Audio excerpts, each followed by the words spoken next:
atur beliau karena betapapun kata beliau aturan prosedural ya harus tetap di bawah taklim.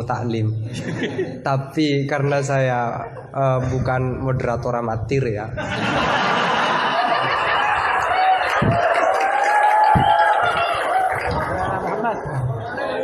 Jadi karena bukan moderator amatir, saya pakai yang satunya bahwa akhlak itu harus di bawah hukum.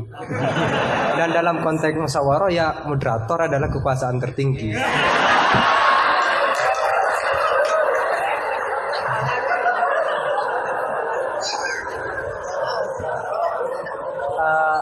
Tapi sekedar nambah cerita itu Gus, di Madura ada seorang yang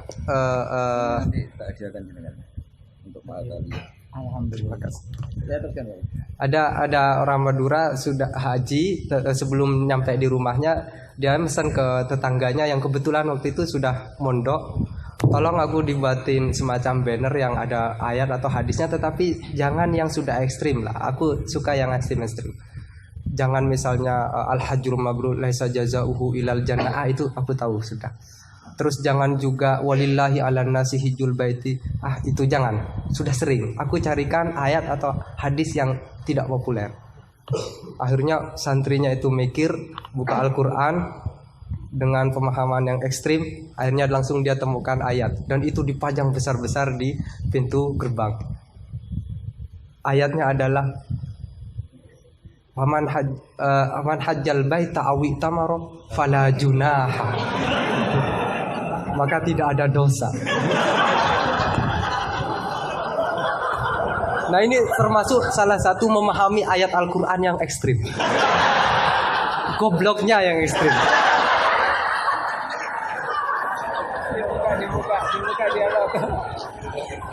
Baik, silakan dua pertanyaan, dua penanya ya.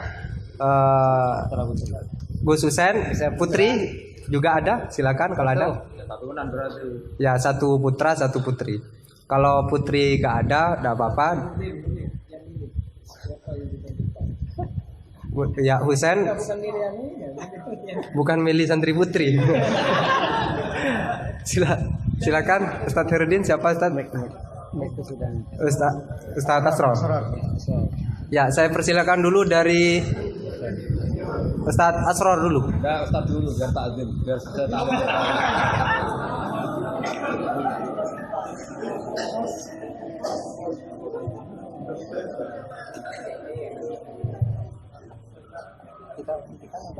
Assalamualaikum warahmatullahi wabarakatuh. Yang kami hormati pihak haji Alhamdulillah bersama. Sudah paling. Saya termasuk muhibin beliau. Saya sering mengikuti kajian-kajian jenengan di YouTube. Saya pernah dengar begini. Jadi ketika beliau mengutip di Syajaratul Ma'arif, waktu beliau mengisi di Dirbola kalau keliru, kemudian saya langsung cari PDF-nya Syajaratul Ma'arif karena memang selain sulit bacanya, juga sulit bacanya. Tapi insya Allah setelah itu meski mudah dipahami memang Syajaratul Ma'arif, saya banyak berterima kasih karena waktu di Mahali saya belum tahu kitab Syajaratul Ma'arif karya Izzuddin bin Abdus Salam itu yang dibaca di sini memang Qoyatul Usul, sehingga ketika pindah ke Syajaratul Ma'arif tidak terlalu sulit seperti memahami Rubul Usul. Beliau salah satunya adalah ayat yang dibaca Ustaz Wahid tadi itu, faman hajjal baita wa tamara fala junaha alaihi, itu kemudian disimpulkan bahwa jangan sampai Enggak bahasa Arab saja biar kelihatan halus. oh kalau saya lihat ini berarti itu apa? Enggak, tapi enggak begitu Raja. Saya bahasanya Enggak, saya ada bahasa. bahasa saya bukan.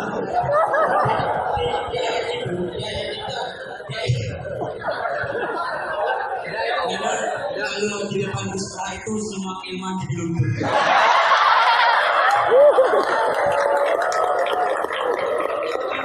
Kalau itu kan kebanggaan agama. beliau mengatakan dengan sombong-sombong itu karena sudah jadi dari awal menjadi kebanggaan agama, jadi biasa. Ustaz Khalid ini di kalangan kita Ustaz yang paling top. Tapi ketika Gus Bah yang lebih alim saya itu biasa saja. Gus Bah ini sudah namanya saja Bahaudin. Di ayat tadi itu wala junah alaikum, dan diceritakan itu memang dulu ada patung-patung begitu sehingga disimpulkan oleh ulama bahwa tarkul hakli lihat batin itu tidak apa-apa. Apa namanya? Tak boleh. Jadi tarkul hakli lihat batin tak boleh. Saya ini jadi penonton. Yang ingin saya tanyakan begini, Gus. Dalam kitab Fajuri yang sering dikaji teman-teman Maharani, isi Al-Quran itu kan cuma 9. Oh. Iya, isi Al-Quran kalau disimpulkan kan cuma 9. Mulai dari yang halal, haram, kemudian qisas, kemudian tanzir, tausyir, dan ada 9. Saya lupa itu disihirkan oleh Syekh Al-Bajuri disihirkan. Saya tadi cari lagi, nggak mau disihirkan. Tapi itu ada nanti saya di bab head nanti saya persilahkan ke teman-teman di bab head itu di bajurinya ada siiran tentang isi Al-Quran cuma ada 9, sehingga bagi beliau kan karena sudah ada halal haram dan begitu itu ketika ada al-qisah fil Quran dijadikan hukum seperti tadi itu menjadi suatu yang sepertinya kurang. Seperti ini lagi cerita tentang Nabi Ayub. Nabi Ayub itu oleh Allah khud biyadikatiratan fadrib bihi wala tahnas. Enggak khud liru itu. Wah khud. Wa khud biyadikatiratan fadrib bihi wala tahnas. Ayat ini kalau di Rawaiul Bayan itu menjadi dasar kebolehan hilah dalam fikih. Quran buang satu huruf enggak boleh. Boleh Gus. Boleh. Ini contohnya. Enggak iktibas ini kan. Nggak iktibas. Oke. Wala ya'talul fadli minkum ayyutu itu membuang Ayat tadi apa? Wala ya'talul fadli minkum wasa'ati ayyutu ulil qurba wal masakin wal Bukan buang itu tatmin. Kalau kamu tadi buang waktu. Motifnya nggak tepat. Beda ya? Beda katanya beda. Jadi saya menjadi tidak ada apa-apanya. Tapi itu saya lagi lanjut pertanyaan saja biar Iya. tidak tambah dibully saya. Saya di sini dibully. Pertanyaan saya begini. Yang pertama, Kisahul Quran seperti kisah Nabi Ayub tadi. Itu kemudian oleh ulama dijadikan dasar sebagai jawazul hiyal. Jadi boleh hilah begitu. Karena Nabi Ayub itu bersumpah untuk memukul istrinya sebanyak 100 kali ketika beliau sudah sembuh. Dan tapi oleh Allah kemudian diperintah wahud biar kita cukup pukul pakai rumput saja sebanyak 100 kalau di Rawaiul Bayan. Nah ini kemudian jadi dasar bahwa hilah itu boleh dalam Rawaiul Bayan. Ini yang pertama, itu kan isoh kemudian jadi hukum. Padahal isi Al-Quran sudah dibagi-bagi jadi halal, haram, tanzir, tausyir, qisas dan semacamnya itu. Kemudian yang kedua, Banyak betul. Cukup. itu pertanyaan, oh sudah ya. Cukup. Udah di situ aja kok kamu lari tinggal. Saya kalau di sini nggak bisa melihat wajahnya Gus Bang. Saya mau di belakang saja di kursi. Oh iya. Ya memang harus jauh ya biar tidak terlalu takut. Buliannya nggak terlalu langsung. Tapi ya kepada penanya kedua saran saya adalah tolong menggunakan bahasa yang singkat. Terus yang kedua juga jangan takut dengan kata-kata intimidasi dari Gus Baha ya. Karena menurut Dale Carnegie itu narasumber yang baik adalah yang mengintimidasi audiennya. Itu adalah salah satu ciri narasumber yang baik. Dale Carnegie mengatakan begitu. Gus nonton saya beliau mungkin baca Dale Carnegie. Tapi kalau beliau tahu Dale Carnegie ya.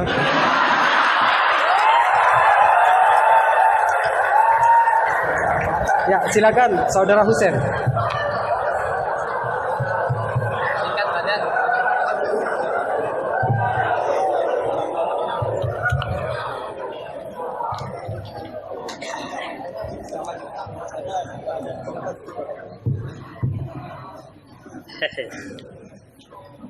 Assalamualaikum warahmatullahi wabarakatuh. Nama saya Ahmad Hussein dan siap dikatakan goblok karena bertanya. Gus Baha ini berapa bulan yang lalu diangkat sebagai Rois Syuriah PBNU dan itu tidak melalui proses kaderisasi, melalui ranting, MWC dan seterusnya.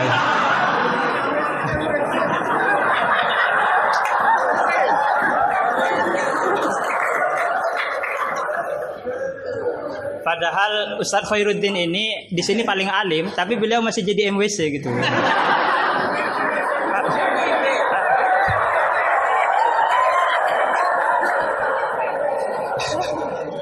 Iya, terima kasih. Nah, itu berangkat dari Gus Baha sebagai Rois Syuriah. Saya ingin bertanya tentang ke-NU-an yang telah dirumuskan oleh Ki Hadratus Syekh Hasyim Asy'ari. Karena beliau kalau misalnya nanti tidak bisa menjawab berarti diragukan ke Rois Syuriahnya. Oke. Di dalam risalah atau konun asasi Jam'iyah Nahdlatul Ulama disebutkan bahwa secara keagamaan NU menggunakan sistem bermazhab atau mazhub. Serius ini Gus. Yang pertama dalam akidah, terus fikih dan tasawuf. Nah, dalam fikih misalnya NU menganut Abu Hanifah, terus Malik bin Anas, Muhammad bin Idris Asy-Syafi'i yang lahir tahun 154.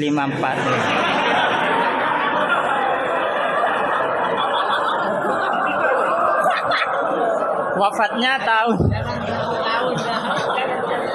tahun 205. Akhirnya berapa? 154. 50. Mungkin kitab saya ditahrif itu Gus. Apa? Umurnya Imam Syafi'i berapa? 63. Oh iya. Ya intinya umurnya pendek. Lahirnya Imam Syafi'i tahun berapa? 50, pokok 50 lah. 140 tambah 204. Iya, 204. Kalau Al-Ghazali wafat 505. Nah, iya. Ya pertanyaannya gini Gus, pertanyaannya gini bahwa sistem bermadhab NU itu yang pertama adalah Al-Quran, As-Sunnah, Ijma' dan Qiyas. Sementara dalam aspek lain NU menganut madhab Abu Hanifah, Malik bin Anas yang mana salah satu masodirul ahkamnya adalah misalnya Abu Hanifah menggunakan istihsan, Imam Malik menggunakan amalu ahlil Madinah. Nah ini seperti ada kontradiksi atau kontradiksi interminus istilahnya itu. Di satu sisi pakai kias, tapi di sisi yang lain kok menerima istihsan gitu, menerima amalu ahlul Madinah. Padahal dalam sistem beragama NU itu landasan keagamaannya adalah Al-Quran, As-Sunnah, Ijma' dan Qiyas.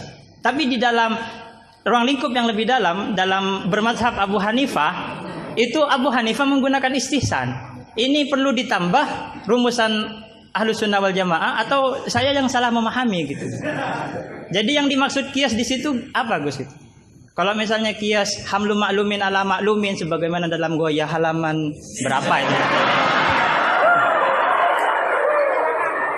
Terima kasih. Jadi yang dimaksud kias dalam rumusan Ahlussunnah wal Jamaah itu gimana? Karena masih ada istihsan gitu kan, ada kontradiksi gitu. Kok kias diterima, istihsan juga diterima gitu. Terima kasih. Semoga Gus Baha paham ya. Ini semoga yang nular itu bukan hanya GR-nya ya, tapi juga ilmunya beliau semoga nular. Amin. Saya persilahkan kepada Kiai. Enggak dijawab, gurunya aja cukup. Ini sama Abdul Wahid. yang ini. Husain. Tapi enggak cucunya Nabi yang Husain.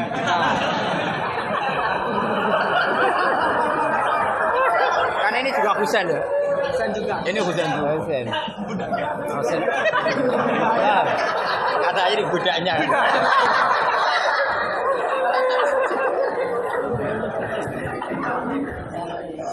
Ini yang jelas ini hari ini benar-benar kacau. Kacau sekacau-kacaunya ini. Ustadznya bingung, santrinya sudah bingung, sombong lagi.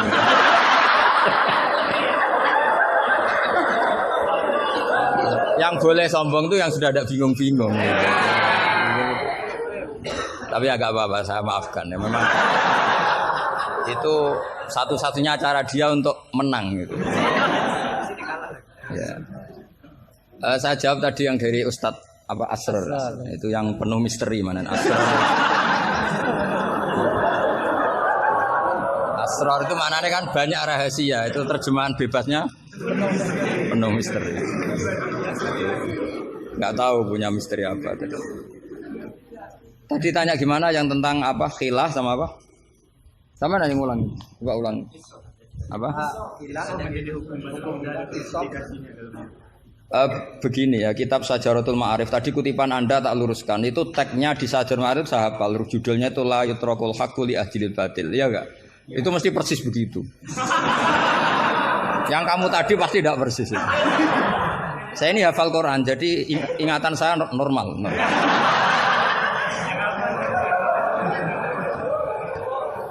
Terus berhalanya namanya apa? Saya ingat kalau berhala yang di Sofa dan Marwah, Isaf dan Nailah. Kamu enggak ingat? Enggak ingat apa dah? Gitu kok jadi guru.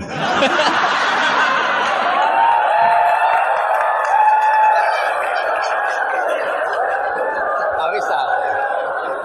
Jadi maksudnya itu mungkin jadi gurunya sah karena muridnya lebih bodoh. Tapi yang nggak sah itu gini loh. Wong kelas gitu kok melawan saya itu loh. Itu sangat nggak sah ya. Jadi ibaratkan saya ini sudah tisen dilawan Elias Pikal, bisa mati. Bisa mati. Begini ya, saya ini belajar itu banyak. Selain belajar banyak, saya itu punya hafalan banyak. Jadi penting ya, hafalan itu penting karena itu kias atau tadi misalnya cerita itu bahasa Arabnya kisah. Tapi asalik anil kisah ilal iktibar itu adalah maslaku ahlil akhyar. Itu masyhur itu dawuh ulama. Jadi dari cerita kemudian diiktibar itu maslakul akhyar manhajnya orang-orang pilihan. Sehingga cerita ini sebetulnya idzoh atau mau idzoh atau kisah ini menjadi iktibar. Dan iktibar masuk yang di antara yang 9 itu. Misalnya begini, sampean guyon di sini. Itu kalau bapak saya masih sugeng, sampean guyon gini dibiarin. Bapak itu pernah sama saya mau manggil santri. Kemudian di kangkang itu baru guyon, itu bapak balik. Kembali ke dalam nggak jadi manggil. Padahal mau manggil karena ada tamu disuruh melayani tamu. Kata bapak gini, Pak kenapa kembali? Santri itu fakir radhi duit. Kok iso guyon itu barang mewah. Maka mengganggu itu haram katanya. Wong fakir ngono kok iso seneng itu luar ya. Mengganggu kesenangan orang fakir adalah dosa. Makanya kalau sampean DR mengalahkan saya monggo mawon. Karena itu satu-satunya cara sampean untuk merasa apa? Menang. Saya tidak usah merasa menang sudah pasti menang. Merasa tidak merasa sudah menang. Ya coba polling saja. Gus Bah sama Ustaz Asrar alim mana? Saya tidak usah jawab.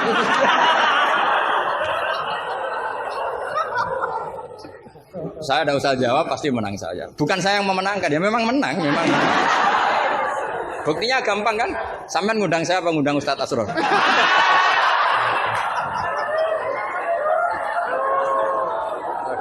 Jadi yang angkuh itu sampean bukan saya kan, bukan saya. Jadi iktibar itu maslaku ahli akhyar. Termasuk yang saya kagum dari kitab Sajaratul Ma'arif adalah ketika malam itu ada rapat, dengerin ya, malam itu ada rapat bahwa besok Musa harus ditangkap. Di antara yang rapat itu adalah ada rojulun sing yaktumu imanah yang disebut waqala rojulun min ali fir'aun apa yaktumu imanah. Karena dia ikut rapat, kemudian dia bocorkan ke Nabi Musa ya wajah min aqsal madinati seterusnya itu yang innal mala ya'tamiru nabika. Itu wajah rojulun min aqsal madinati apa? Yas'a. Qala ya Musa innal mala ya'tamiru nabika. Itu si rojul ini pagi-pagi mungkin bukan pagi ya, setelah rapat itu langsung bergegas nemui siapa? Nabi Musa, besok kamu akan ditangkap oleh tentara dan kamu akan dieksekusi. Kamu kok tahu? Saya ikut rapat. Tapi karena dia masih yaktumu apa? Iman. Itu kan cerita ya, kita sepakat ya. Itu apa? Cerita, kisah. Tapi Imam Izzuddin bin Abdissalam yang punya gelar Sultanul, oh, enggak keliru, Sultanul Ulama. Oh, coba. Ini mesti salah gurunya. Sultanul apa? Ulama. Ya. Yang penting kita jangan sampai jadi Sultanul Juhala. Karena ini belum ada presidennya. Raja Wali sudah ada Abdul Qadir. Raja Ulama ada Izzuddin bin Abdissalam. Kayak Raja Bodoh itu terlalu banyak. Makanya kompetisinya susah ini karena terlalu banyak yang jadi apa? Nah, ternyata oleh Izzuddin bin Abdissalam yang diambil contoh itu yas'anya. Maka di ayat itu beliau mengebabkan babul musaroah ila hifdzidima. Bab pentingnya bergegas untuk menyelamatkan mengalirnya darahnya seorang mukmin.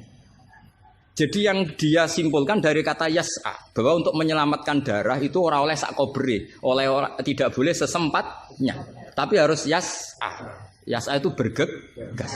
Nah itu kan dari kisah menjadi istidlalun fiqhiyun, apa? Menjadi istidlalun fiqhiyun atau amrun fiqhiyun. Allah tidak mengatakan yamshi tapi yas'a. Karena pikirannya rojul tadi jangan sampai menangkapnya Mala'u Fir'aun mendahului larinya Musa. Maka di sini yas'a tidak dimaknani sebagai hanya cerita, tapi kesimpulan secara fikih bahwa untuk menyelamatkan darah itu harus yas'a, harus bergegas. Nah itu contoh. Jadi kalau sampean tanya Syajaratul Ma'arif itu ikut partai mana? Itu ikut partai Itibar. Dari 9 itu ikut partai apa? Itibar. Yang kemudian wakhud biyatika dikhtan. Khilah itu boleh asal dibolehkan Allah. Itu kan bukan Nabi Ayub yang ingin khilah, tapi Allah yang mengajarkan khilah. Nah kalau Allah yang mengajarkan itu menjadi halal berdasar kesalahan masing-masing. Sampean tahu nggak ceritanya Nabi Ayub sama istrinya? Apa setengah tahu? Apa? Oh setengah tahu lah. Ini yang setengahnya tak tambahi lagi. Istrinya Nabi Ayub itu cantik sekali. Karena memang sunnahnya ulama itu memang punya istri cantik. Entah sunnah itu dengan arti kesunatan, entah takdir tidak tahu. Jadi sampean gak usah tanya istri Gus Bak gimana, ikut sunnah itu. Ikut sunnah. Karena nanti kasihan kalau dia istrinya jelek terus alumni dosowan istrinya cantik kan dia ngenes. Oh kasihan itu ya. Yang cantik juga kasihan nyiumi tangan orang yang lebih nggak cantik. Ceritanya sebenarnya gini ya. Dari kejauhan, ya saya ulang lagi dari kejauhan, itu istrinya Ayub ini ngomong-ngomong sama lelaki ganteng, padahal itu aslinya Jibril. Singkat cerita, si istri ini karena Ayub ini sudah diembargo masyarakatnya dengan cerita-cerita seperti itu. Pokoknya kita mempercayai versi itu. Setidaknya mengikuti ulama yang mempercayai itu, diantaranya Syekh Nawawi, bahwa memang Nabi Ayub diungsingkan masyarakatnya sampai kesulitan secara finansial, ekonomi dan ketahanan pangan. Terus istrinya itu kerja dapat uang. Suatu saat sampai pada level ekstrimnya, nggak dapat pekerjaan, nggak dapat uang. Kebetulan ada anak raja yang rambutnya itu brodoli, yang nggak punya rambut. Terus disayem bayarkan siapa yang rambut terbaik mau dibeli mahal. Akhirnya istrinya ini menjual apa? Rambutnya. Ya tadi kalau orangnya cantik ya rambutnya cantik. Kalau cantik terus keriting bulat kan susah itu. Kalau keritingnya tidak pas, kalau pas ya tetap cantik ini maksudnya. Nah, ketika dijual terus dapat uang dan itu di atas rata-rata. Si Nabi Ayub ini curiga. Ya bawaan seorang suami yang punya istri cantik. Kalau jelek kan gak gampang curiga. Terus buder keriting welek kan suaminya gak gampang curiga. Kok dapat uang banyak ini dari mana? Singkat cerita dengan tanda kutip kesalahpahaman ini menjadikan beliau agak latah bersumpah la adribannaki mi'ata sautin, kamu akan saya pukul mi'ata sautin. Akhirnya Allah ini kan yang Ayub ya orang soleh, cemburu itu sah karena seorang lelaki, seorang suami. Pilihan-pilihan istrinya juga sah. Allah tidak ingin orang solihah seperti istrinya Ayub dapat hukuman yang tidak semestinya. Tapi Allah juga gak ingin hamba yang soleh Ayub ini melanggar sumpahnya. Jadi Allah sendiri yang coro gampangannya memikirkan cara keluar dari sumpah itu. Paham ya? Dan istrinya tidak tersakiti oleh 100 cambuan. Ya 100 Akhirnya Allah bilang gini, ya sudah, kamu pakai lidi 100 saja, cambukkan sekali, anggap saja sudah 100. Itu disebut wahud biadika dikhtam fadrib bihi wala tahnas. Jadi kata 100 tetap 100, tapi si solihah tadi nggak perlu kesakitan dengan 100 pukulan. Tapi ini yang milih biar Allah, tidak kamu. Kalau kamu yang ngelah pasti kriminal. Jadi ayat itu jelas, wahud itu khitabun minallah li Ayub, bukan Ayub yang mengkhilah. Makanya ada ayat wa makaru wa makarallah wa huwa khairul makirin. Itu kan seperti Nabi Ibrahim. Nabi Ibrahim itu hanya Allah yang bisa mengilhami seperti itu. Ada raja yang maniak perempuan itu sampai ngirim beberapa mata-mata, kalau ada perempuan cantik melintas di daerahnya pasti ditangkap, mau disuguhkan ke rajanya. Suatu saat yang lewat ini Ibrahim dan Sarah, itu cantik sekali. Jadi ini sudah contoh dua, istrinya Ayub ya cantik, istrinya Ibrahim ya cantik. Karena yang cantik sudah jadi istrinya para nabi, mungkin kamu ini yang nggak tahu saya kebagian apa enggak itu. Kalaupun cantik pasti nggak setingkat siapa? Sarah. Sarah itu cantik sekali. Singkat cerita ditangkap. Kemudian Sarah ini mau diperistri oleh raja. Ketika Ibrahim tanya, perempuan ini hubungannya dengan kamu apa? Nabi Ibrahim pinter, karena raja ini maniak perempuan, kalau dijawab suami pasti dibunuh, karena suami itu problem. Ya bagi raja yang maniak perempuan ini kan suami itu. Tapi kalau saya jawab ukhti, ipar pasti dihormati. Karena kalau dijawab ukhti kan, oh iparnya orang cantik. Kayak Kangkang yang punya adik cantik pasti dihormati ustadznya. Wah itu pasti. Sampean goblok lah, punya adik cantik terus ustadz kamu tahu, itu aman tak jamin. Karena ustadz potongan gini tuh pasti dah ikhlas tak jamin. Imannya pasti guncang itu, Pak. Kamu punya adik cantik terus tidak muhafadzah. Sudah ada dikasih ustadznya ya sudah Pak, enggak jadi ipar. Oh, udah lulus aja. Termasuk barokahnya lelaki itu memang punya adik cantik itu, kalau tepat di garwo kiai, kamu kakaknya kiai. Banyak orang awam tahu-tahu mertuanya kiai. Barokahnya apa? Punya anak cantik itu memang berkah. Maka Ibrahim pinter, beliau jawab ukhti, ini saudara saya. Sehingga dengan demikian beliau akan dihormati sebagai ipar. Tapi kalau bilang suami kan problem, pasti dibunuh. Sampai Sarah ini marah-marah, Ibrahim ditarik ke kamar, kamu itu nabi kok bohong. Jadi Sarah itu unik, kecewa dia, punya kamu itu nabi kok punya, ya nabi suami kok. Kalau suami bohong biasa, ini suami ya nabi. Nah ini kan potongan-potongan biasa bohong. Tapi ini kan ya suami ya nabi. Kamu itu suami nabi kok bohong. Ya kalau nabi kan nggak mungkin bohong, tapi kalau suami tok kayak sampean ini kan, wes mesti bodoh. Bar ngopi di perempuan cantik kok di ngopi, nang di, ya ngopi wae. Karena kalau menyebut warung kopinya pasti apa? Masalah. Makanya kalau dijawab ngopi ning di, kalau istrinya apa yang jaga cantik di umatnya Rasulullah. Karena sekali disebut masalah. Itu akhirnya Nabi Ibrahim jawab, tidak ada di muka bumi ini orang muslim dan muslimah kecuali kamu dan saya. Maka fa'anti ukhti fil Islam. Kamu itu saudara saya dalam Islam. Terus oleh balaghah disebut itu tauriyah apa? Tauriyah itu kata yang tidak bohong tapi lafadz ini muhtamil. Lafadz ini mirip muhtamil. Jadi sebenarnya saya mengatakan sampean goblok itu goblok dalam hal maksiat. Itu kan keren. Sampean saja yang sudah tersinggung, wong darani goblok itu salah sampean. Padahal saya punya siapkan kalau ditanya Allah, hak mosok santri batal darani goblok. Goblok enggak tahu caranya korupsi, Gusti. Wah. Jadi itu sebetulnya kalimatun madkhin. Tapi kamu yang keburu suudzon sama saya, kamu anggap itu kalimat apa? Damin. Itu resiko ilmu cekak itu. Sebetulnya di balaghah itu ada tauriyah apa? Ya Mas pernah belajar tuh itu. Jadi tetap saja kisah-kisah ini melahirkan satu pelajaran. Karena kita tetap bisa menyimpulkan tadi. Zaman berhala itu ada di Safa dan Marwah, berarti ada batil.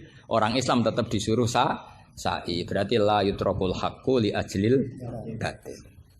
Kemudian yang jenengan tadi tanya apa? Sampean pernah baca kitab itu? Khatam. Oleh menindak kok fasih. Bener-bener jujur. Bener-bener jujur. Yang tentang itu saja. Ya, enggak yang tentang qadhiyah itu paham. Redaksinya apa ya bahasa Arabnya? Wa yalzamu alal ami at-tamadzub.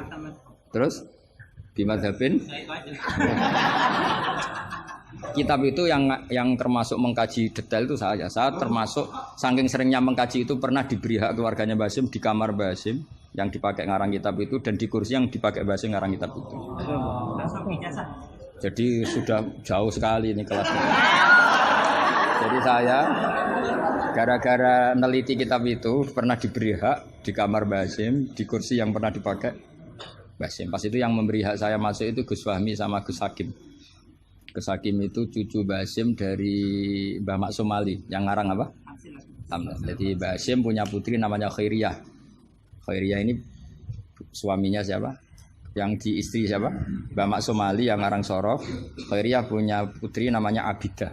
Lah Abidah ini yang punya anak namanya siapa? Gus Hakim. Yang panggilannya Gus Kiki sama Gus Fahmi. Saya diberi hak di kamar beliau di kursi yang dipakai beliau. Jadi saya kemarin di Mbah Hamid juga gitu, di Kiai Idris di kamar Mbah Hamid Pasuruan di kursi yang dipakai Mbah Hamid. Karena kalau itu memang sebabnya nasab karena Mbah Hamid sepupu dengan mbah saya kan sama-sama dari Lasem, apa?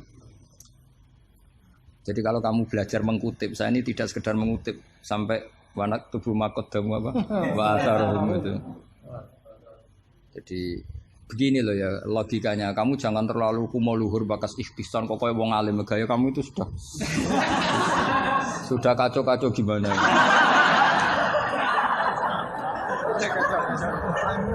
Kayak parah ya. Cerminan ajaran gurunya ini kacau. Iya, jadi ini kamu itu korban pengajaran yang salah. Dan kamu bahasanya juga salah. Menurut NU pegangan itu 4 itu tidak menurut NU, menurut ahli sunnah wal jamaah. Jadi begini ya, kias itu kan sebetulnya hanya bahasa saja. Sebetulnya ya istihsan juga kias. Sebenarnya kalau kita karena ketika seseorang itu menomorsatukan Quran dan hadis, pasti istihsan ini juga tidak keluar dari Quran hadis. Ketika kamu katakan kias, itu juga tidak keluar dari Quran hadis. Maka pertanyaannya, menurut Dawud Al-Zahiri, sebetulnya kias itu ada apa enggak? Ya bisa saja enggak ada. Misalnya begini, sama tak beda aja ilmu yang paling gampang. Yang kamu pahami kias itu ada berapa? Awlawi, terus Musawi sama Adna. Yang gampang-gampang saja, yang masih amatiran saja. Kalau di usul fikih istilahnya apa? Lahnal khitab, fahwal khitab. Ngono kok lali yo ya. Aku sing wis tokoh nasional ilingan. Harusnya lupa itu saya pantasnya karena sibuk. Harusnya yang pantas lupa itu saya karena sibuk. Kalau soal Surya memang saya tidak minta. Jadi itu anugerah sudah, anugerah khidmah. Saya juga sampai sekarang nggak merasa Roh Surya biasa aja. Karena ya apa ya, kalau keluarga Quran tuh beda. Saya ini kan dari keluarga Quran, bapak saya hafal, bapak saya hafal, sehingga apa ya bangganya itu sudah dengan khidmah Quran. Jadi sampai hormatin ndak itu ndak ngefek sudah. Biasa munajat kenal Allah, kenal makhluk itu biasa.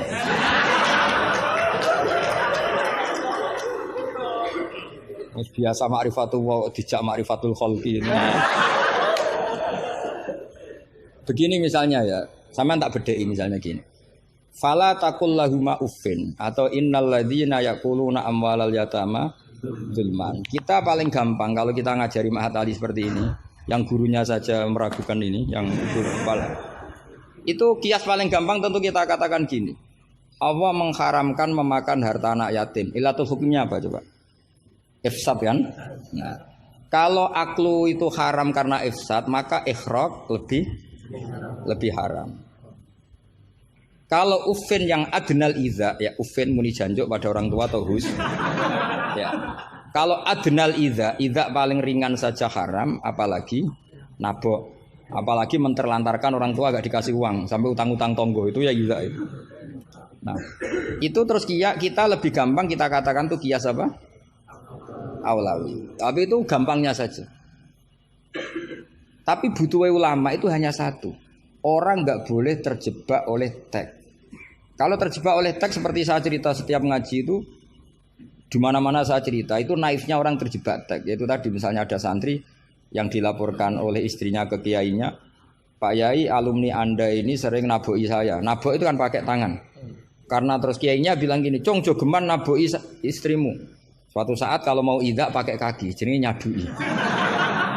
Akhirnya istrinya lapor lagi, "Pak Yai sekarang ganti model, tidak naboi tapi nyadui." Santrinya dipanggil lagi, "Loh kenapa kamu masih nyadui? Kan yang haram naboi Pak Yai. Kemarin yang Anda larang kan naboi, kalau nyadui kan belum dilarang. Belum ada undang-undangnya kan kira-kira. Nanti yo nendang yo haram pisan. Hari berikutnya ngidoni, ngeludahi. Itu kan korban tekstualistik.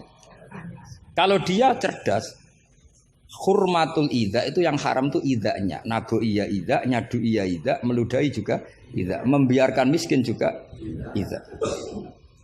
Nah, seperti itu sebetulnya andaikan kita dzauqus salim, sebetulnya enggak perlu itu kita katakan kias apa enggak. Zaman sahabat juga enggak kenal kias, tapi tahu kalau maknanya pasti seperti itu. Pasti maknanya seperti itu. Misalnya kamu ada tamu, jangan suguhi air panas, kasihan. Terus kamu suguhi adem tapi peceren. Sementing enggak air panas. Itu kan santri gila. Jadi sebetulnya dengan atau tanpa istilah kias maupun istihsan, itu adzauqus salim itu pasti tahu.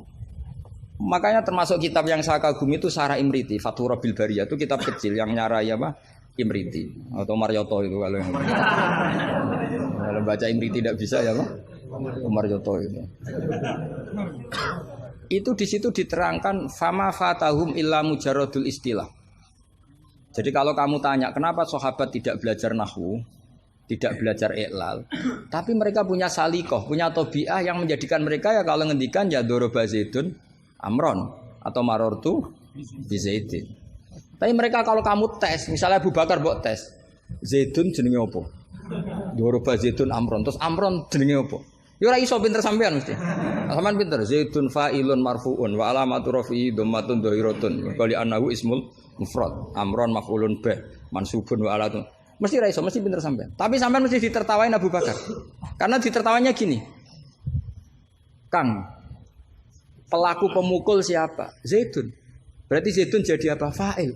Ya wis suwi agar subjek bahasa Arabe ya fa'il. Sing dipukul sapa? Amron. Jenenge apa? Maf'ul. Lah ya angger objek jenenge ya madrub. Jenenge ngono kok butuh jeneng bocah kok goblok. Mesti gitu kira-kira. Jadi sebetulnya ketika kita punya istilah yo ono naife dhewe. Wong karuan pelaku yo bahasa Arabe mesti fa'il. Wong karuan objek yo jenenge maf'ul. Lah Anda ini masih bangga dengan istilah itu. Iya kan agama ini kan mengajarkan kebaikan. Tentu sesuatu yang kebaikan itu dianggap agama. Makanya Abu Hanifah membolehkan istihsan. Nah karena beliau itu orang soleh pasti pegangannya Quran dan hadis. Artinya istihsan yang tidak keluar dari Quran. Ya sama kita bahasakan itu kias, mereka bahasakan nggak ada masalah. Dan zaman sahabat nyuwun saya udah tahu istilah itu semua, memang nggak perlu tahu karena masih punya dzauqus salim. Makanya sahabat itu pinter sekali kan, tapi nggak perlu kamu tes. Karena kalau kamu tes juga dibuyur. Mbah Abu Bakar, ya Abu Bakrin tak takok idoroba zaitun amron, mana yang fa'il? Mesti guyu. Wong karuan sing mukul Zaid ya fa'ile yo. Zaid. Maknane fa'il itu pelaku. Amron maf'ul bi. Mesti angger korban objek jenenge amron. Wong ndek ilmu ngono kok bangga. Cara Abu Bakar mesti iki cerita. Makanya disangkan fama fatahum illa mujarradul istilah. Sahabat itu hanya enggak tahu istilahnya tapi membacanya sudah benar. Nah kenapa enggak tahu? Memang enggak ingin tahu, wong gitu saja kok perlu tahu. Loh kok udah tahu ya? Coba lam itu namanya apa? Jazim. Berarti yadrib namanya madzum. Terus Abu Bakar mbok warani yadribu, kenal lam menjadi lam yadrib. Lam jazim, yadrib madzum. Yo wis suwe le jong-jong angger amile. Inna Zaidan qaimun, inna amil Zaidan makmur. Mesti yo Abu Bakar suku ya. Jong-jong ra ilmu ngono kok seneng merakaruan. Ya mesti wae. Itu kan makanya dulu bahasa Arab dulu itu tidak ada kata zaujah. Kata zaujah itu bid'ah gitu. Hasanah bodolala enggak tahu, pokoknya beda. Di Quran enggak ada loh bahasa zaujah, Mbak ini perlu tahu. Enggak ada bahasa zaujah. Coba. Asa rabbuhu in talaqakunna ayyubdilahu azwajan. Azwajan jamaknya zaud apa jamaknya zaujah? Loh, azwajan jamaknya zaud. Azwajan jamaknya apa? Zaud. Di Quran enggak ada bahasa zaujah karena maknanya zaujun itu pasangan. Kalau dikatakan lelaki maknanya perempuan. Kalau dikatakan perempuan maknanya lelaki karena zaujun maknanya pasangan. Ndak berhubung jagani wong ora pati pinter mau. Akhirnya terus ono zaujah. Di Quran enggak ada. Coba an-nabiyyu aula bil mu'minina min anfusihim. Terusannya ya apa? Wa azwajuhu ummahatuhum. Ayo. Azwaj zamannya zaujun apa zamannya zaujah? Zaujun zamannya zaujah, zaujat. Mau belajar bahasa Arab sih kok bantah bocah ora sopan. Tapi berhubung jagane wong goblok-goblok iku. Akhir ono zaujun. Ono zaujah sebetulnya cara wong ditaku saleh wae ada zaujun itu pasangan. Coba lihat di Bukhari, An Aisyah zaujin Nabi. Jarang Imam Bukhari bilang zaujatin Nabi. An Aisyah zaujin Nabi. Karena itu masih bahasa Arab orisinil. Belum kena Mahat Ali sini masih orisinil. Ya belum kena asrori ini ya.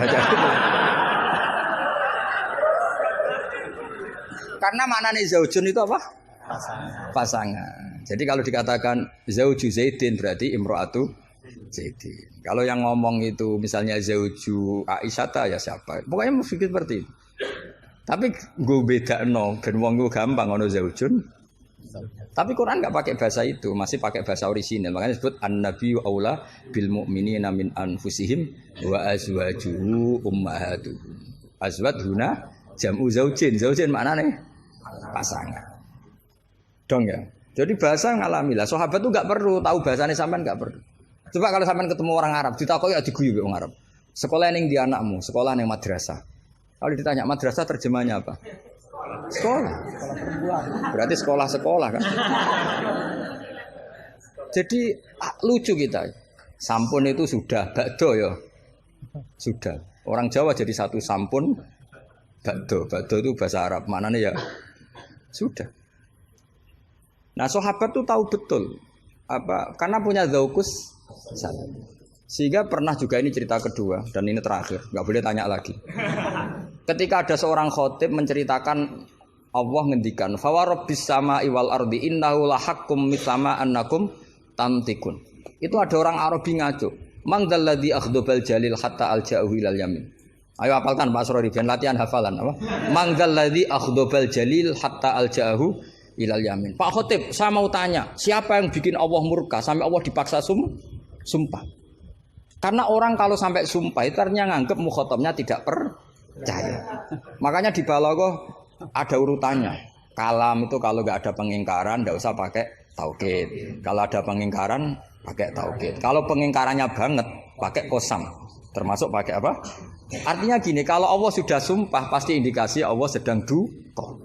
Karena qasam hanya untuk mukhatab yang tidak percaya. Makanya ketika ada khotib baca fawarabbis samai wal ardi innahu lahaqqum mitsama annakum tantikun. Langsung Arabi tadi tanya man dzalladzi akhdubal jalil. Itu siapa Pak khotib yang bikin Allah marah sampai Allah harus sumpah. Ini namanya adzaukus. Tapi enggak usah kamu tes. Itu namanya apa? Faidatul khitab wa lazimul faidah. Faidah apa lazimul? Ya enggak bisa kalau zaman dulu ya enggak ada istilah itu.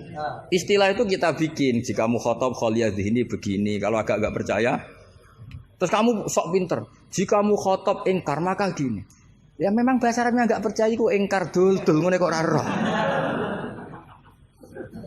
Tapi kamu anggap bahasa Arab itu luar biasa. Ya kan normal kan sebetulnya itu normal. Dong ya sudah ya. Ya sudah. Ya sekira mohon maaf ya muga-muga kula ya disepuro pangeran. Tapi yang jelas itu lebih salah sampean. Yang seneng kiai kok ngatur apa? Gus Ba harus datang tanggal ini jam ini. Cek keren nih ngatur. Ya, saya kira demikian. Assalamualaikum warahmatullahi wabarakatuh.